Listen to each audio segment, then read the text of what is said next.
Good morning and welcome back to BIFA TV, your daily dose of industry information.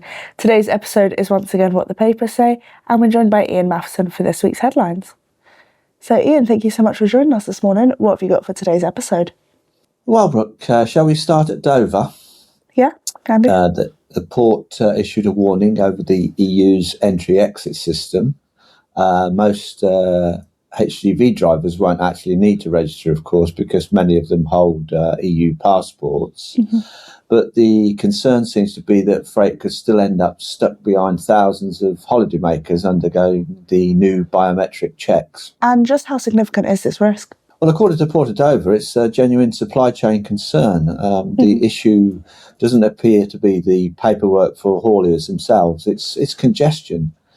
If passenger traffic backs up, freight has very little opportunity to bypass it. And I heard also that there was calls for the service to be suspended during those busier periods. Yeah, there were, but I'm afraid the European Commission has rejected that idea, despite the operational issues being experienced across several border crossings.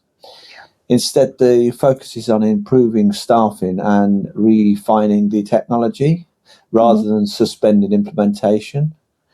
And I guess for logistics operators, the message remains straightforward. They need to build additional journey time into planning throughout the summer, and they can expect disruption to remain a feature of cross-channel operations for some time yet. And now moving into ocean shipping, I know we've had some movement with the Red Sea and the Suez Canal. There has been a little bit of movement, yeah. The carriers within the Gemini cooperation have begun routing selected services back through the Suez Canal as security conditions improve. So on that, a report suggesting that this is a return to the normal. Well, it's an encouraging signal, but I'd rather describe it as a cautious one rather than transformational. Most carriers are still relying on the longer Cape of Good Hope route, of course, but any increase in Suez transits certainly has the potential to reduce transit times, improve vessel utilisation and gradually ease pressure on global shipping networks. But operators are clearly taking a measured approach and remain ready to adapt if security conditions change, and they may have to reverse the decision. And despite that, I've also seen in reports that container rates are still continuing to rise, aren't they? They are indeed, yeah. The latest market data shows that Drewry's Composite World Container Index has reached its highest level in around 10 months.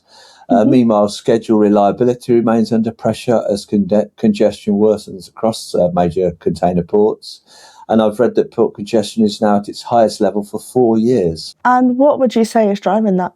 Well, I guess demand has remained relatively resilient and capacity is effectively being reduced because ships are spending longer waiting outside ports instead of moving cargo. And that means fewer available sailings, tighter vessel capacity and higher freight rates. And even where enough ships exist globally, congestion makes the network far less efficient. And before we wrap up today's episode, of course, we haven't mentioned it yet. What's been happening in the air freight sector? Oh, in air cargo, the latest figures show that global demand rose by around 9% in June compared with a year earlier, demonstrating that the sector continues to outperform expectations despite economic uncertainty. E-commerce continues to support volumes, and many businesses are also using air freight to protect supply chains where ocean shipping remains unpredictable. From what I've read, although growth is beginning to moderate slightly, the market remains remarkably resilient, and airlines are continuing to benefit from healthy international demand.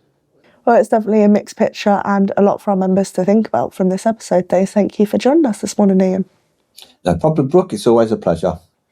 As always, the links to all of the reports and the articles that we've discussed in this morning's episode will be in the description below. That's all for today's edition of BIFA TV, your daily dose of industry information.